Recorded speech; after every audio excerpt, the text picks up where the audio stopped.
What are the silverbacks? Please fasten driver seat belt. Our logo, you see it blue. We call him Blue the Gorilla. Yeah. He got his eyes blacked out. He don't see no evil, hear no evil. He's here to do a job. Dre, Big H y Triple C. Because at the end of the day, I'm a king. And when I leave it, and when I take this uniform off, motherfuckers still gonna love me for who I am.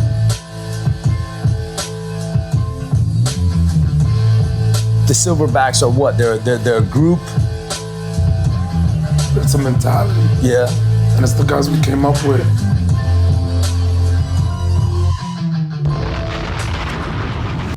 Silverback Chronicles todos los lunes en todas plataformas.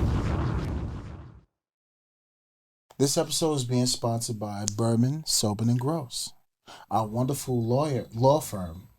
Our two phenomenal individuals we have for you guys tonight is my brother Charlie and my brother Carl. Carl used to be on the job with us. He's got phenomenal experience in that blue area. Charlie is our favorite stud. He's our go-to. He's Peyton. He's our grave digger. If we have any issues, we call Charlie. Charlie Schultz, by the way. Got your back. And tonight's going to be a phenomenal episode. It's a different episode. We're giving you the law perspective, the police and the law perspective to modern day society. How about that, huh? And everything that comes along with it. You get hurt at work, or even if you don't get hurt, if you just need to speak to somebody in reference to what's going on in your life, whether it be with a failed marriage, or if you got hit by somebody assaulted you, you call Charlie and call. You got hit by a car, you call Charlie and freaking call. If you're shopping inside the grocery store and something falls on top of your head from the store, you go to the hospital, guess who you call? Charlie and freaking call. From where? Berman, Sobin, and Gross, people.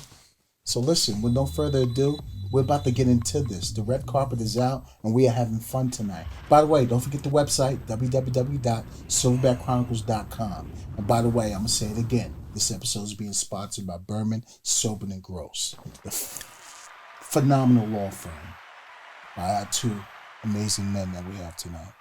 Charlie! Thank you. Happy to be here, guys. That's a blessing, bro. I appreciate you. I've been listening to the podcast for a long time. It's been a little bit, right? I mean, we've been shouting you guys out for a minute. Yeah. And my chest swells out every time I hear it. It makes me feel good. So dope to have you guys here. Yeah, It's good to be here. Carl, how do you feel, bro? I feel good. I appreciate the invite. It's nice to be on the show. It means everything. Absolutely. See, I don't get it twisted. Carl, you know what I'm saying? He had a badge on him too, once upon a time. We'll get into that. Definitely. So, Charlie, where you from, born and raised, so the people know? I'm from Carroll County in Maryland, just up the road. Yep. I love your hair. My hair? That's what You're we're sweet. doing. Wow. Just starting. I'm just saying. Never Getting gets right messed into up. it. Coming from coming from a perfectly shaped head. I'm just saying. So, where'd you go to high school? North Carroll High. North Carolina High? Yep. What was high school like growing up? Was you in sports? I played sports until high school. I played soccer. I got into golf. Really? Yeah. Wow, how was that? It was good. I still dabble a little bit. Carl's seen my swing. It's, it's not that great. How was he at the driving range, huh? He's all right. He's better than me, but Sounds like he's vicious. I pretend to play golf. I don't embarrass myself, but it's nothing to be proud of. But, It's good to get out there. Get a little it's swing. fun. Yeah, we have a good time with it. But I had some health issues, I had some knee issues when I got into high school. So Really? would have played soccer, but didn't work out for me. So switched to golf, put a little more time into that, and that was it. Didn't play high school sports. Nice. So did you always have dreams and aspirations of going into the law field and being a lawyer, being an attorney? Was that huge for you growing up? I'm the first lawyer in my family. Nice. So it wasn't like I had, mom or dad or an uncle or something who had done it. So it wasn't like that, but I don't know. It was something I always was interested in and was kind of drawn to. I mean, I knew that I wanted to be successful and I was driven to, have success, and I knew that it would open a lot of doors for me. didn't necessarily know what kind of lawyer I wanted to be or what those doors would be when I was younger, but it was something I always had interested in. And, when I got to college, I looked at a couple different things and ultimately came back to it and kind of set the target and hit it. So, Wow. So how do you feel helping people? that's the best part of my job, man. Is it? No question about it. When I started out my career, I fell into workers' comp. So when I was in law school, I didn't know where I was going to land, and ended up getting a job at a firm doing workers' comp law as a law clerk. So still in law school, getting a job to get some experience, and ended up at a firm that had a workers' comp practice and doing defense work though. So the other side of the tracks from where I am now, representing the insurance company. And I took the job, worked there for a couple months, passed the bar, became an attorney, and like 2 weeks later, they cleaned house. So all the attorneys that did workers' comp there left. I was the last man standing. Wow. So they're like, here you go, keys to the car, figure it out. Because everybody else that was there didn't know anything about workers' comp. I didn't know much about workers' comp. I had only been an attorney for a couple of weeks. But I figured it out and got a lot of experience in a short period of time. And in that way, it was really good. So I kind of figured out the substance of it and the law and what I needed to do, and realized that ultimately that wasn't where I wanted to be. I wasn't totally upset with the job. Some changes happened and realized that I needed to make a change. And so I was familiar with the firm where I am now, Berman, Soap & Gross. And frankly, at the time, I had a lot of respect for the firm that I'm with now because I was going against them, and I was going against a lot of other firms, claimants firms, people representing injured workers too. And I didn't have respect for them. I didn't think they were doing it the right way. So, Ken Berman, my partner now, came to me and pulled me aside and was like, hey, would you ever think about representing injured workers? And thought about it and said, let's give it a try. And the rest is history. So How long has it been now? 8 years. 8 years. Mm-hmm. So is that your passion? Absolutely. That's what drives you. I love my job. I absolutely love my job. I love helping people. I love, getting people back on their feet. I love the hustle of it. I love the competitive part of it, winning. I don't like to lose. That's so dope. Don't like to lose. But we also have a very special guest Absolutely. right here. This man right here. You just gonna let me get to that, or you just want to say? I mean, he wants to know what it is. Ladies and gentlemen, we got Mr. Carls in the house tonight. Good sir. So tell the world, Carl, where you from, born and raised? Yeah, so when I was younger, I lived in Loch Raven, off of Loch Raven Boulevard, and then I moved out to Perry Hall. Nice. Grew up in Perry Hall. So, Born and raised, huh? yep. How was that like growing up? It was good. No complaints. No complaints. I mean, Perry Hall was like uptown at the time. It was country still. It was, right? Yeah. Was the Northeast still the country club back then? Yeah, I think so. Or they called it that. They called it, right? Yeah, yeah. Wow. So what made you dive into policing? So I started with the fire department. I was a paramedic in the city for 3 years. Yep. And then, and I wanted to go to the state police to get on the medevac. That was something that was driving me, but they had a hiring freeze. So, all the guys I knew in the Western said, go ahead and go in the police department. You'll get some background. So I went to the police department. 5 years later, the state police called me. I was on the sergeant's list. I said, nah, I got too much time now. I got 8 years with the city. I'm sticking it out. So 8 years, damn. That's when they called you. Yep. So I started in the Northern and went to the Northeast when I got promoted and did some time in shootings in the Eastern and ultimately went to homicide. How was that? It was good. I mean, I did most of my career there. I had really good people in homicide. So a lot of bad calls, but a lot of good people and good experiences. So Nice. How many years total did you do in the city? I did 25. I did 3 in the fire department, 22 in the police. Nice. And all that counted, of course. Yeah. That's dope. So what made the I guess the transformation from police to lawyer? What did that come into play? I figured I had to figure out something to do when I retired from the police department. So, there was some state's attorneys at the time in the homicide unit that I really looked up to that became mentors. And I talked to them a lot about whether to go to law school or not, my thoughts about it. And they encouraged me to do it. And so I went ahead and went to school at night while I was still working for the city, and finished my law degree in 2014. And I ultimately retired from the city, I think September, after the civil unrest or whatever we want to call it, after the riots. I call it what it is. So you was around for that. I was around for that, yeah. So, what was that process for you diving back into school and being a full-time homicide sergeant? I'll tell you, it wasn't easy. So I was on the floor still doing, working shift work when I first went back to law school. My former lieutenant was at the time made major a homicide. So, and they had an opening. The sergeant in cold case retired. So I went back to cold case, and did that for 2 years while I was in school. It took me 4 years to go through school at night.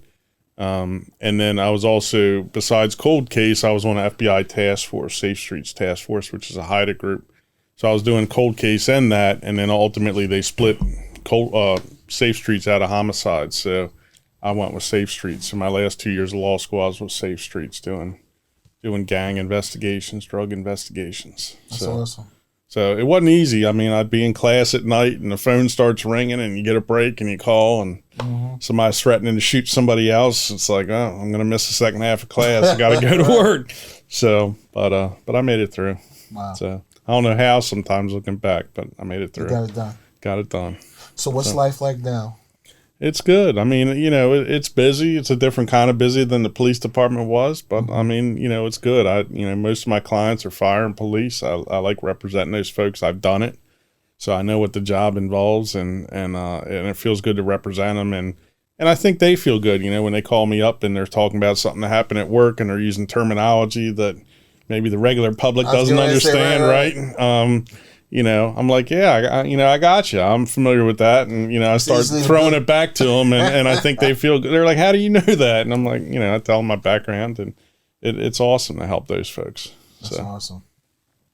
So wow. So how is it with both of you guys as far as like marketing? Cause you still, is it like the same getting out there, getting new clients? How's that? Is that tough? You don't see us on billboards, right?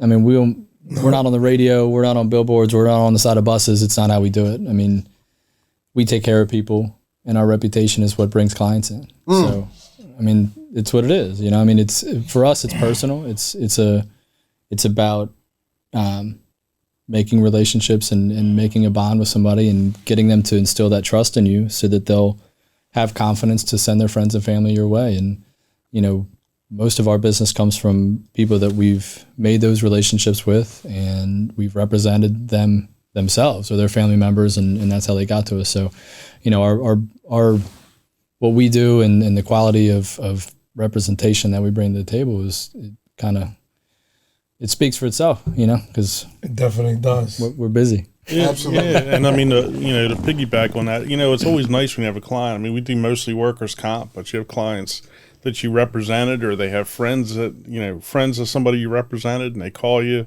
when they have something going on in their life that they don't know how to deal with or whatever. And even if it's not something that we do, I think it's a lot of pride that they reach out to us for help and we can point them in the right direction, even if it's not something we personally do. We can get them to somebody who we trust to help them out. So I love those There's calls. a good feeling about that. They're the best calls. I mean, and going back to helping people, and that's what makes the job rewarding.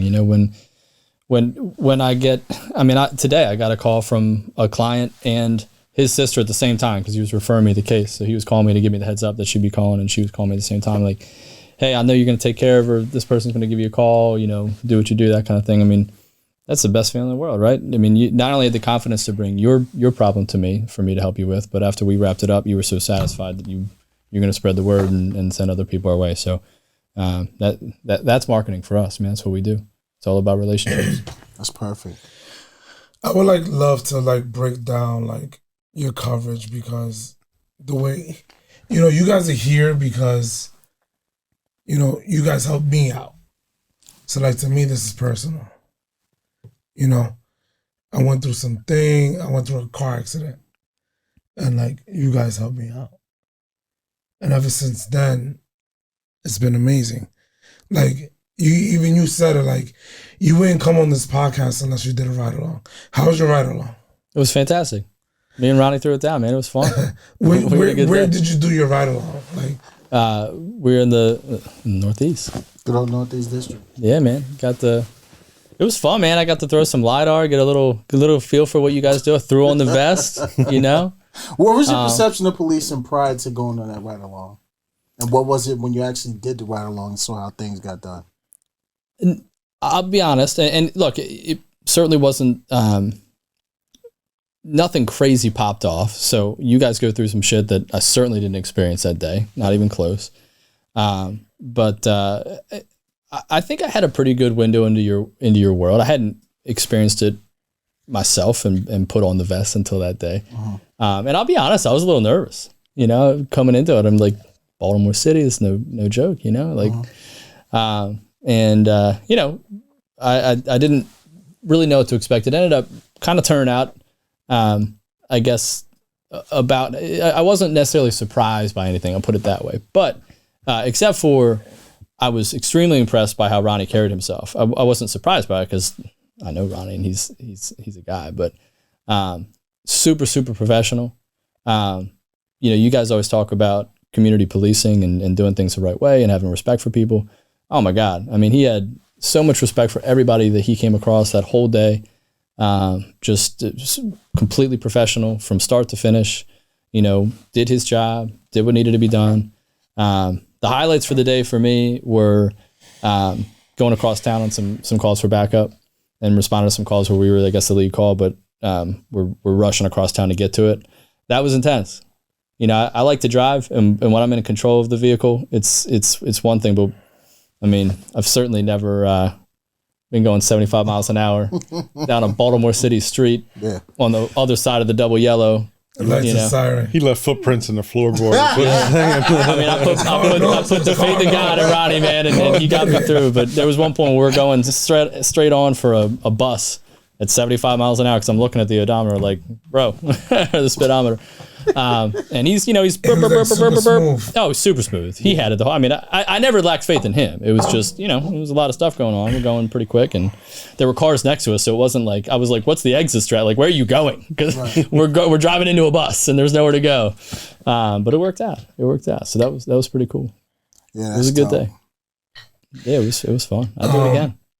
For those that like don't know, like Charlie is the guy that got me out of that hole in the accident. And Charlie, like, which departments do you represent in the state? I mean, we cover the whole state. I mean, you guys. Yeah, I mean, our firm covers the whole state. So we have 3 offices. Carl and I work out of the office in Towson. We have a Gaithersburg office in Montgomery County, and we've got an office we're Western Maryland in Frederick. And so, you know, our firm is a firm, we represent the whole state. I mean, hearing sites for workers' comp are regional, so they're around the state, and we've got all the way out west in LaVale. We've got all the way on the Eastern Shore in Cambridge. You got Abingdon for Northern Maryland up by where Carl lives. Southern Maryland, La Plata, Beltsville, Baltimore, Frederick, and the in-between. So, I mean, we're at every one of those our firm is at every one of those hearing sites pretty much every day. Nice. With multiple cases. So we're all over. And, you know, we represent law enforcement all over, and we take a lot of pride in that. Definitely do. Like, I felt the love initially once, you know, we started talking. Yeah. And just how you made it so personal. And, you know, just not even about, you know, I'll do this, I'll do that. It was just, listen, what's going on with life? Right. You know what I mean? It wasn't it didn't feel like a business. Right. They were like, yo, what's up with you? What's going on? How are your kids? Right. And it was dope. Like the angle that you took, and I don't even think it was the angle, it was just you being you. And I was blown away, you know, by your professionalism, and then meeting Carl, and even now, you know, you always call me. Every once in a while he'll call me like, hey, what's going on with you? For no reason. Just cause. And I think that's super dope. It's amazing. And you don't get that nowadays. Everybody takes a stand on just business. You know, what are you doing for me? And, you know, have you done that? And your approach is just so genuine. And it's paramount on how you conduct yourself, because we ride for y'all. You know, we love what we love what you guys represent. And then when you bring Carl into it, his experience, it's like, wow, it's picture perfect. 100%. Like once you said like there's a homicide sergeant in your crew, like what? Like he's from this side, right? And like he's there to say, you know, these men and women are banging, and I'm here to represent for them on the legal aspect.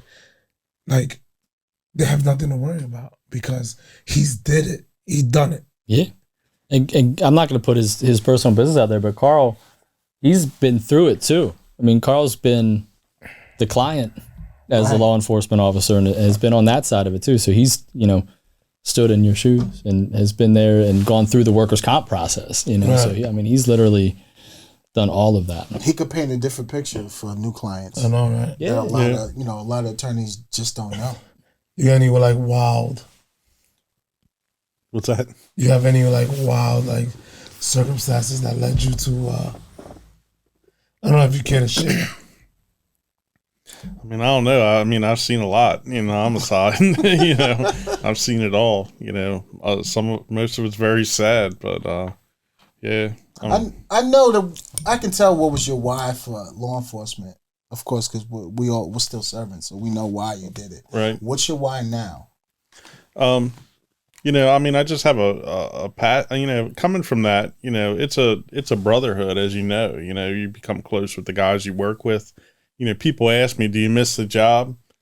I miss the job. I miss the people I work with. I don't miss the politics of it. I'm glad you said that.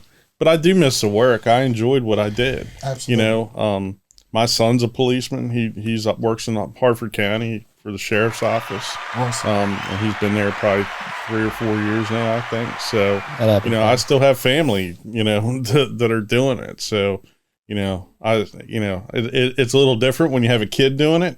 You know, I'm sure. I went to work every day and never worried about what I was getting into. I guess my wife probably did, but I never did. You know, it's just the job. But now that my kid's doing it, you know, you get a text like, hey, you're going to see some stuff on the news. I'm good. Just letting you know. It's like, oh, damn, what happened now, you know?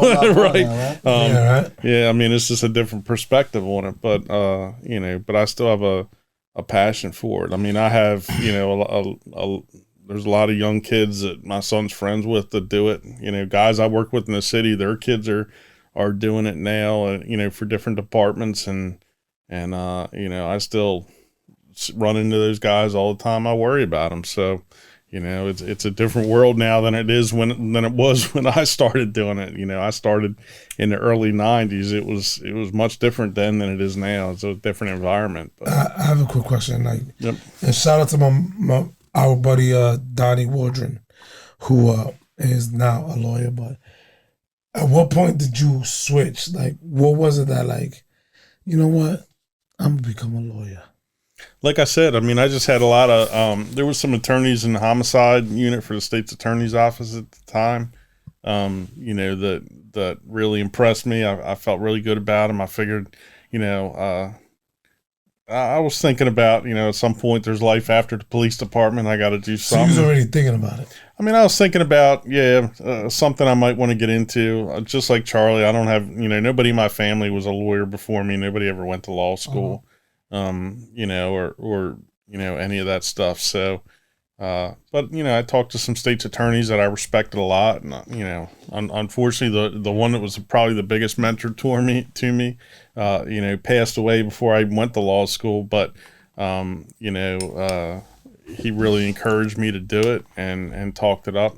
You know, when I went to school, I never knew I would be doing workers' comp. I knew I didn't want to do criminal defense work. I wasn't going to step into that world. No, I wasn't going to go that direction. But I had no idea what I wanted to do. By the way, I've yet to meet anyone who ever said they went to law school to be a workers' comp attorney. I don't know if that's ever happened. I haven't either. Wow. but yeah, and one of the guys that kind of mentored me and wrote me a reference for law school is now a district court judge in the city, and I spoke to him, a few months ago, and about different perspective he takes on it, sitting behind the bench and that kind of thing. So, I don't regret my decision at all. Absolutely, you put your time in. Yeah. Yeah. I also wanted to ask you, how did you make that switch mentally from being in law enforcement? Because I know there's a lot of officers that don't survive retirement after they retire. Right. What was that like for you mentally? I mean, I think there's stuff that you're never gonna, get rid of. Well, you stayed busy anyway because you had a game plan set in place. Yeah, I mean, look, when I worked for the police department, it's one of those things. You're at home, you're always checking your phone for that text message or that email from work, or something crazy's happening and somebody's calling you. You're always worried about it. It took a while to get away from that a little bit. That I won't say I don't get calls after hours anymore, but not like I used to. You still go places. They laugh at me in the office, honestly. I'm like walking someplace. They're like, man, you just look like a cop when you're walking around. I'm like, I don't even know what that means. He's such a cop. You drive somewhere, you drive like a cop. What does that mean? I don't know what that means. Or, we'll go to something and we'll go be in some event. And, we went to a state FOP conference the other week in Ocean City. And there was a guy from one of the counties. He's like, man, what's up with you? I was like, what are you talking about? He goes, you've taken in everybody in this place. He said, were you a cop or something? I was like, yeah. Some of that stuff doesn't leave you, No, it just doesn't. I mean, it's just the way you are now. But, It's crazy. Because, it's so right. Because, I do it everywhere I go. Right. Like, you look at everything. And, the wife be like, won't you shut it off? I'm good. You can't. Right. It's and you don't even realize that you're doing No, it. you don't. But if you're out eating somewhere, somebody walks in, you're like, that dude's a cop somewhere. Absolutely. I don't know where, but he is. I can tell. You see the mannerisms, how he conducts And you himself. feel good, like, oh. Yeah. Yeah. Carl can read people like it's nobody's business. Yeah. I'm So, sure. I mean, It's you can't ridiculous. turn it off. I mean, but, from the law perspective, it's like, I'm not worried about that 2 a.m. call. Like, Right. hey, we just picked up a call where, Peanut's going to go shoot Stinky or something. You Right. need to get in here right now. I don't have that anymore, but And I'm sure you've I don't got. know that you can turn it off. So. I think we never will turn it off. No. It's just a part of us. And I love it, to be honest with you, especially nowadays, because the world is different now. It is different. Extremely different. It is. I remember, what was his name? Remember Grasso? Yeah. Sam. Yeah. Was his first name? Yeah. And I think he was a Marine. But he said that you always got to have a plan. He said, you want to know what that plan is? I said, no. He said, you always got to have a plan to kill. And you got to be okay with that. Right. That's the Because truth. instantaneously, it could be a simple call. And shit could go left immediately. Yeah. And you got to have that plan to react and be okay with doing that if it turns to that level. Yeah. I mean, I've lost a lot of friends on the job, I'm sure. and, a lot of coworkers and stuff, people that were respected. I mean, it's just the nature of it. I mean, it's worse in the city, I think, than anywhere else, but it happens. Right. So, but yeah, I mean, it's true. And not that they did anything wrong, but. What do you think those officers go through that you think there's not many outlets out there for them? Yeah, I mean, I think so. I think one of the big things I see with police lately is, and we get the calls for PTSD claims. Yeah. Mm-hmm. A lot of guys are scared to admit they have an issue. Right. A lot of departments frown on it. If they have a guy that works for them that's diagnosed with PTSD or says they have PTSD, departments look at it like, oh, they got some mental issue. They can't be police Take anymore. their gun. It's fucked up, right? And it couldn't be further from the truth. It's just nobody understands it, know? And, I just think it's one of those things where guys are scared to reach out for help when they need it. And it shouldn't be that way. I file a lot of those claims. I win almost all of them. You know, and you know, it's one of those things. You know, we go to a hearing, and I'm like, look, you know, I've been there. You know, and you guys will know. Think back. You know, you say these. You know, this job doesn't bother me. You know, I'm dealing with it. I'm good. But you can think back. There's calls that you can remember to stand out in your mind from 10 years ago, 15 years ago. If they stand out in your mind, it was because there was something particular about them that stuck with you, you know? And you know, you go before the commission, you have people talk about 2 or 3 of those instances. And usually the commission's like, I've heard enough, you know, I'm good. You know, they're going to be good. We're going to find it covered. But, you know, a lot of the outline, especially the smaller departments, you know, they don't know how to deal with it, and the outlets aren't there. So, yeah, I mean, I think that's a problem. I think it's something that they're slowly addressing, but probably not as fast as they should. But, you know, like everything. But, you know, even, you know, before I was with this firm, I was with the firm that dealt a lot with the FOP, and I know Baltimore County had an officer involved in a shooting, and he started like a peer group, you know, within, he kind of worked through their union doing it. And I think it was great. And it ended up being a great resource. So when guys were involved in stuff, they could come and talk about it. Right. So, yeah, I think that was great. But. So what's the next level for Berman Soap and Gross? What's the expectations for 2023, baby? I mean, we are growing. You know, we are, if not the largest, we're certainly one of the largest claimants firms in the state of Maryland. You know, we are always, and it goes kind of back to what you guys were saying, what we were explaining, that there's a lot of different ways you can practice law. You know, we have a lot of fantastic staff that back us up, but the reason why you're hearing from me on the regular basis and why I can check in with you is because we don't overload ourselves. You know, when our practice builds, we don't just hire more staff to contact you. And nothing against our staff. Our staff is excellent, but you hire an attorney, right? I mean, you hire an attorney, and your attorney is representing you, not their paralegal, not their front desk. And so, you know, our goal is to continue to provide excellent service. So the next level is to keep doing what we're doing, and to hopefully have a larger footprint and have more clients that we can help, but keeping consistent with the goal and not overloading ourselves to where we're not true to ourselves. You know what I mean? Nice. So, yeah, I mean, I think that's pretty much what we're looking at. Do you like baseball? Do I like baseball? Yeah. What's your sport? Baseball is fine. To watch or to play? To watch. I like basketball, I like football. Who's your football team? I mean, I'm a Ravens fan through and through, but I went to West Virginia. I'm not going to hold it against you. All right, fair enough. So you're a Mountaineer fan? I'm a Mountaineer fan. Absolutely. Did you like Gino when he was there? I did like Gino when he was there. What happened to him? We're gonna find out this year. You know, Gino got a rough draw, man. You want to go to play for the Jets? Gino. Gino. I mean, but Geno Smith, man. Smith. We'll find out what Geno's got. We'll find out what Geno's got this year. You know what we got? I don't know what you got. Freaking Zach, baby. Zach who is Zach? Preppy. Yeah, we'll see. I don't know what that means. That's Preppy. We'll see. I'm a Jets all day. I'm gangrene all day, baby. Was Zach what? Bro, do you even know who your starting quarterback is this year? Is it Tyrod or is it Danny Dimes? I thought it was Danny Dimes. I don't think so. You guys don't even have an offensive playbook yet. Listen, they're working on it. You got a brand new offensive system. They're working on it, brand bro. new defensive system.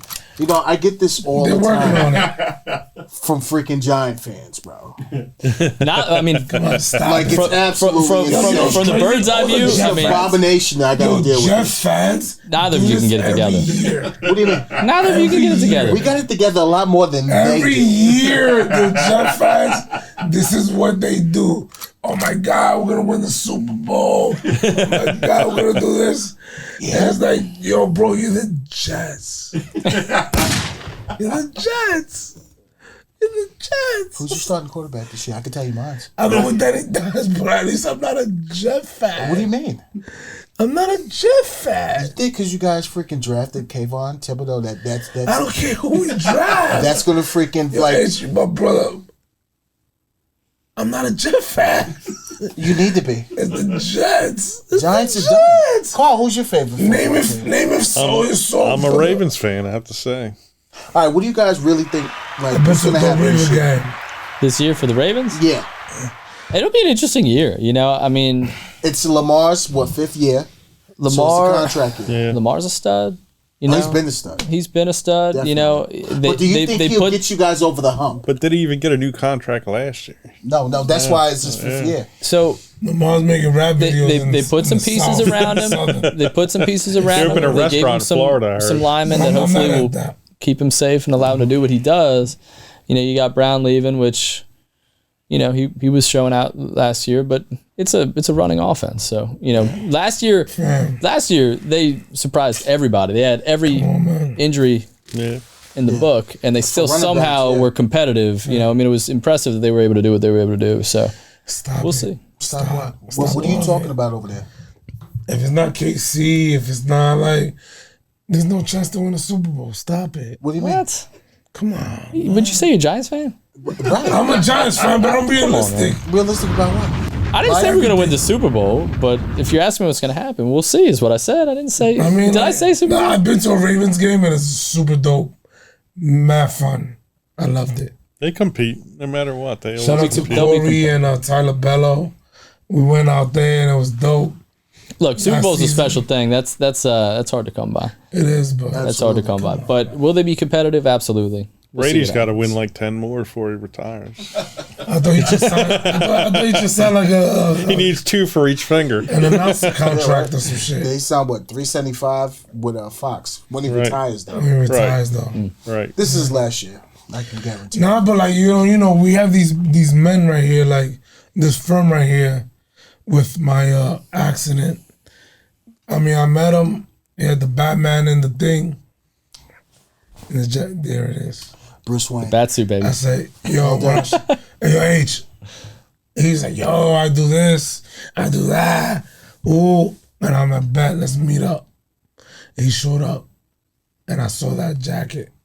The inside of it. And you were sold. Nah, I wasn't sold, but I was like, Well, that plus the conversation. but I was like, you know what? I fuck with the guy. Yeah. Batman joint, I fuck with him. And he told me straight up, like, look, I don't know if I could do it for you, but I'm gonna try. Mm.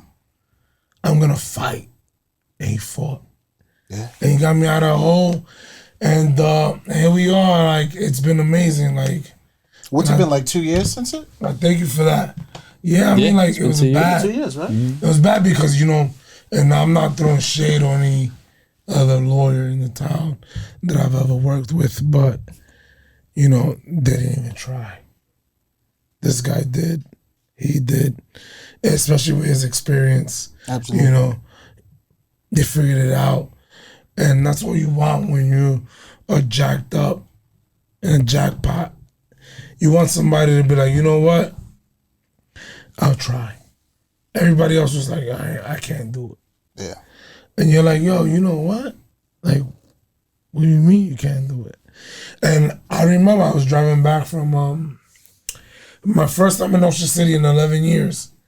Because I've been here 11 years. Or like 10 years or whatever it was. And you called me and was like, yo, Drake, things are looking good. And I was like, yo, I fuck with Charlie like every day. He fought for it. And it's been Charlie ever since. And yeah, like Yeah, man. any department in the state, like if you're not with what is it? Berman, Soap, and the Gross, get it together. Holla. You know, then seriously, like you're not being well represented. Definitely. And this is me saying it from like my own perspective. Like I'm not being. It's just I love you, bro. I love you And too, I love man. you too. Yeah, you guys are awesome. Seriously. So, Charlie, please tell the world, how can they get in contact with you and Carl? 410-769-5400 I always say it, but I want you to- or bsglaw.com. Yeah, H has that memorized. Berman, Soap, and Gross. Don't forget, ladies and gentlemen, the best law firm in the state of Maryland. Charlie's the man. Carl's the man. But Charlie, I can call Charlie anytime, and if he can't pick up, he'll call me right back, like, H, what's up? You good? What's going on? But what's dope about it is that like he has Carl right next to him. And Carl's like, yo, I remember when I was whatever in that space. I know what it feels like. Absolutely. So like you these two group of men. You know what I mean? You have a lawyer, you have also a lawyer, but who's done it. He did the ride along. And it's like, yo, these guys need this. And they're like legit. Not in bed with the town. Not in bed with the town. And they're with us. I asked Charlie a question with somebody else that needed help. He said, give me a minute, I'll call you right back.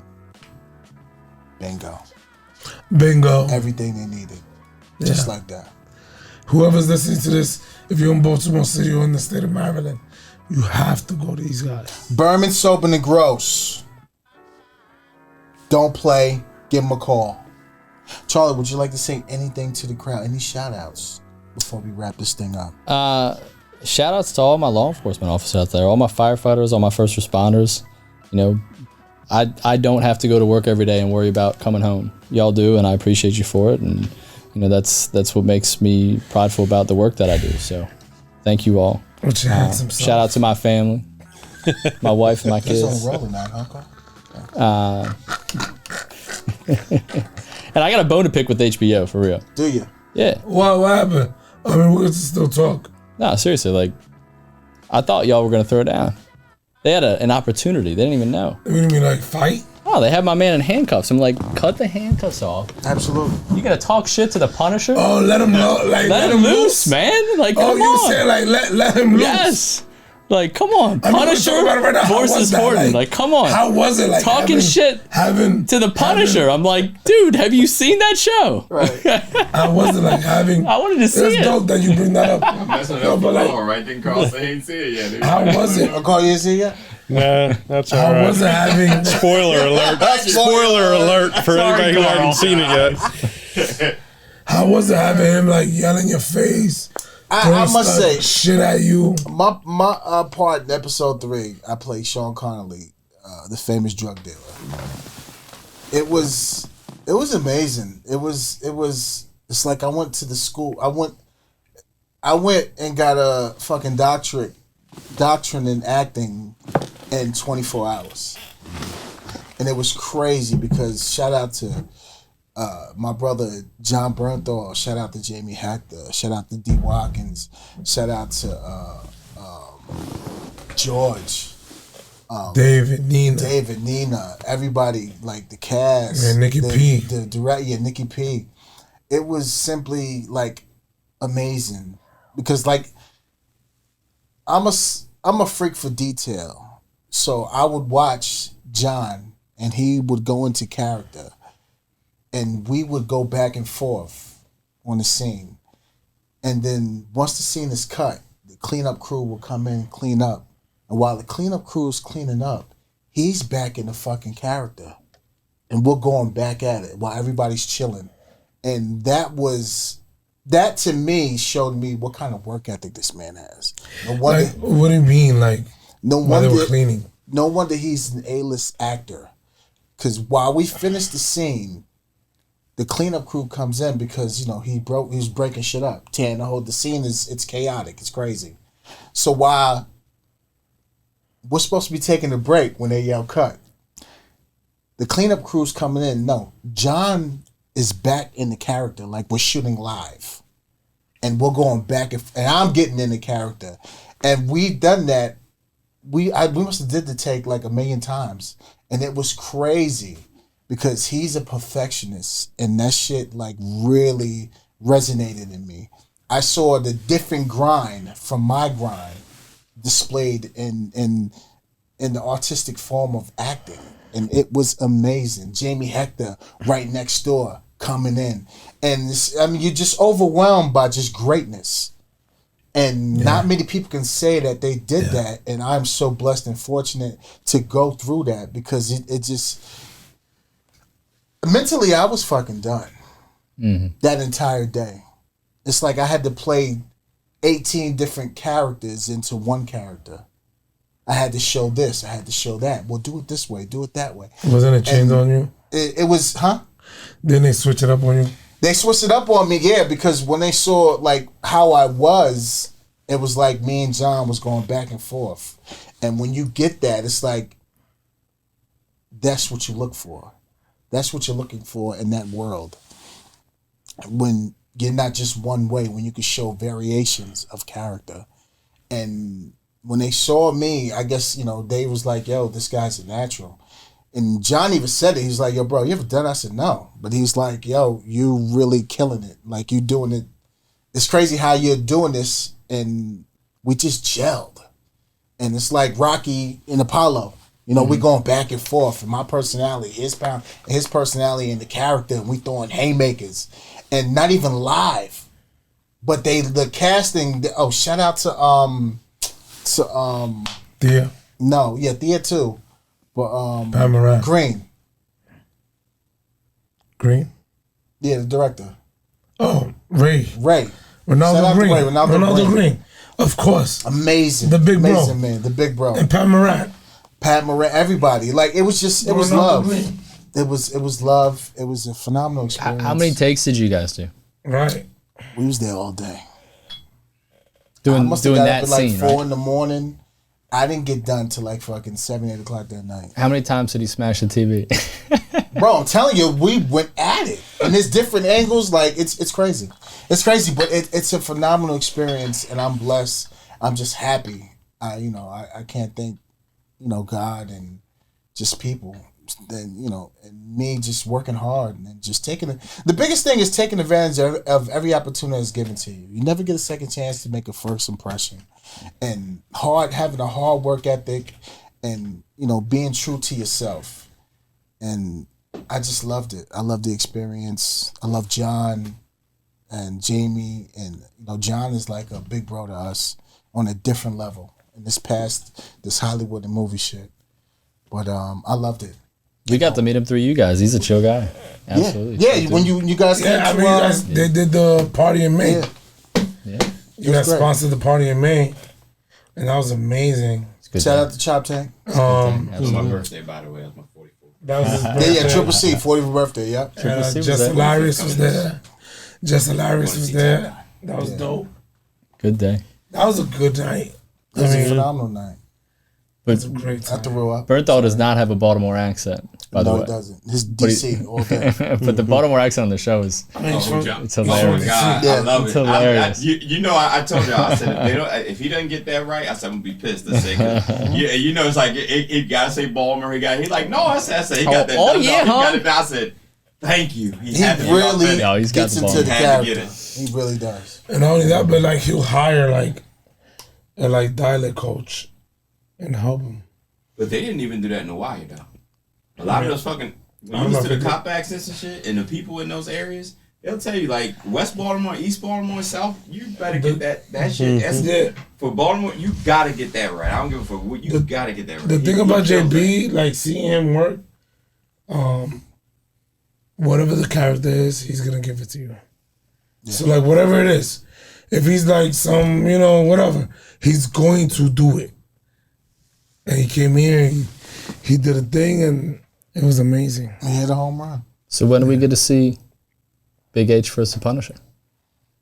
I'm waiting. No cuffs. As soon as I get confirmation. I think that might be a thing. Like we should see Big H versus the Punisher. Please, come on HBO. Where are you? Amazing. Right, what's up? All right, it's out there. Nina, let's talk. It's out there now. Big H already look like a fucking dope dealer. Now they loved it. I'm thinking that's a badass man in cuffs right there. I want to see this happen. I Let's like go. it. Yeah. Now shout out to George Pelicanos, man, because he came up to me and he's like, "You really gonna be happy with the work you did?" And I'm like, "Me? Really?" He's like, "Yeah, you really did well." And I appreciate the opportunity. I mean, it's brilliant minds over there. Like, yo, everybody. Oh, it was dope. David Simon, D. Watkins, everybody. Like we're surrounded, but like you guys are brilliant minds. You and Carl, brilliant. You guys are brilliant on that side with the arts, like farty arts. Yeah, I got none of that. The farts, the arts. We'll bring the suits. They're super like brilliant. You guys are brilliant on the legal side. And that's why we thank you for being here. Y'all are brilliant on the streets. Carl, what's another way people can Yeah, what happened, contact you? Carl? Tell us. Same thing, 410-769-5400 or bsglaw.com. We're on Facebook. We're on Instagram. BSG Law. Tell us. BSU Law. We're out there. It's so dope how we like this the shaky, suave, and then we got the old school. You know what I'm saying? Worn You out got, cop. you got a little Zach in you tonight. You know what I'm saying? Yeah. Absolutely. Yeah, you You got some with it. preppy in you tonight, You know, bro. you showing a little high ankle. You and got a all little that Zach shit. Wilson in you, bro. All right. But we good love company. that shit. Even though he But didn't we know love it. You know none of why those we love 80s it? songs. Carl, somehow we made it through the whole podcast without anyone saying Justin Tucker. So I'll do Nah, that. but you know why we love it? Right. Wow. All day. But Charlie, you know why we love it? Because you outside. Oh, yeah. You come outside, you ride with the cops, you with us. I got you. And then he's done it. He's done it. So it's like it's a beautiful, you know, he's done it. He did it. Keep doing it. That experience is insane. Folks, we love you. We appreciate you. This is episode 116. I'd like to thank my brother Charles and Carl for coming out. They represent the famous law firm in Berman, Sobin and Gross. Don't forget, look them out. Dre. Hey, yo, peace and love. I love y'all. Triple C. You know what? Can I say one thing? You can say whatever you want. Just yesterday, I was on a block. I was, and this is the thing that we're talking about. Everybody puts the pressure on us, but it needs to be seen that it's just not on us. I was on a block. We're looking for camera canvas. There's two little kids, and they're like, "Oh my God, you're police, yeah!" And we're dapping each other. Boom. Long story short, ice cream truck comes down, and I'm like, "Yo," to the little kids, "Get whatever you want." That, now they good. And I'm looking at that, and I'm like, "Why, pops? Let your kids get some ice cream, unless you're gonna buy it for them." Oh, the dad said no? The dad said they good. Oh, wow. And I'm like, "Yo, dog, like, it's so good." Like, I'm I'm in a t-shirt. I'm in a Lifeman t-shirt. Shout out to Lifeman. I'm in a Lifeman t-shirt. And the kids are like, "Oh my God, you're a detective." And I'm like, "Yeah, man, what's up?" "Oh my God," you know, like treating these kids like, and they're like, and then the ice cream truck comes down. And I'm like, "Yo, get whatever you want. Whatever you want." And the kids are like, "I want this, I want that." I'm like, "Bet. I want this." Dad comes up. "Nah, they good." And I'm looking at him, I'm like, I'm giving him the opportunity to say, they're good because I'm gonna buy them ice cream. Right. And he goes, "Nah, they're good. Come back here. That wasn't the follow-up. And I'm like, that was not the follow-up. And I'm like, "Though, let me buy them some ice cream. It's all good. Like, it's all love. Yeah. We're good. Like, we're good." Nah. They shouldn't be getting ice cream from you. Really? And that's what I'm saying. Like, you know what? I'm going to say this. Y'all want change. If you look at every city in this country, any inner city, they look like us. The cops look like us. So with that being said, it ain't about us. I get it. We're talking about old police. But if you want to talk about new police that look like us, and we have a beautiful team like us, who's a former, you know what I'm saying, he did it, and we got a guy that's willing to put a vest on. I got to ask, what did Dad look like? Dad did not look like the way we want him to look. Fat, titties hanging out the. And he said no to ice cream? And I'm like, yo, seriously. I spoke to him. I'm like, "Yo, are you good?" Like, I'm like, "Yo, it's all good. Let the boys get some ice cream.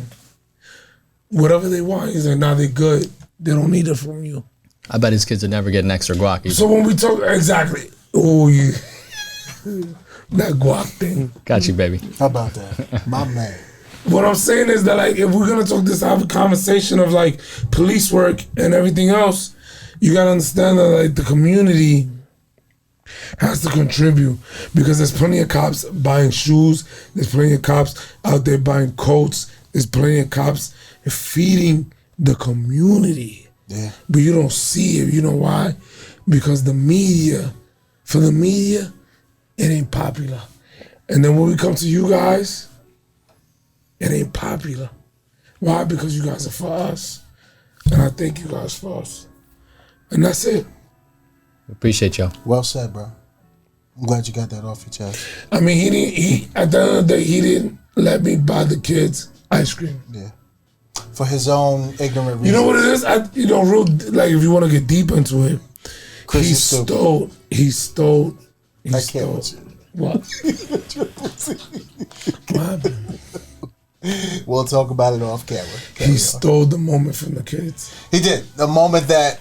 Because that's a kid that could grow up and be like, you know what? I want to be a detective. Right. And I want to buy ice cream for the next kid. Because he remembers how he was treated by a detective. Right. And there was a lot of fist pumping, but the dad took it away. You know why? Did dad give you a fist pump or no? No.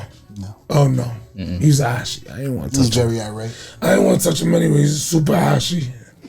The kid was outside ashy. And with that being said, not, about the kids. Not enough cream in their diet. You know? How about that? Not enough ice cream. Just a little bit. Some lotion on the skin, you know. I love you, bro. You're my guy. I love you too. What happened? That's the second. I mean, that's why the Silverback podcast is real. Silverback Chronicles. Episode 116. We love you guys. Stay safe. Keep squares out your circle. Work hard. And still that hard work ethic in your children and even the people you love. Because nothing is given in this life to anybody. You got to work hard for it. It tastes better when you earn it and you work for it. Amen. Trust me. It goes a long way. We love you guys. Be safe. We'll see you next week.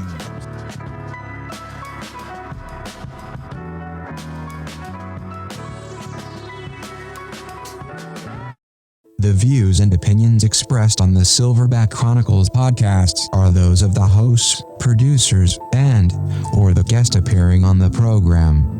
They do not reflect the views and opinions of the federal, state, or local government. This includes but not exclusive to the Department of Defense, Homeland, and the Baltimore City Police Department. The Silverback Chronicles podcast with Dre, Big H, and Triple C. Hit the subscribe button, like and comment.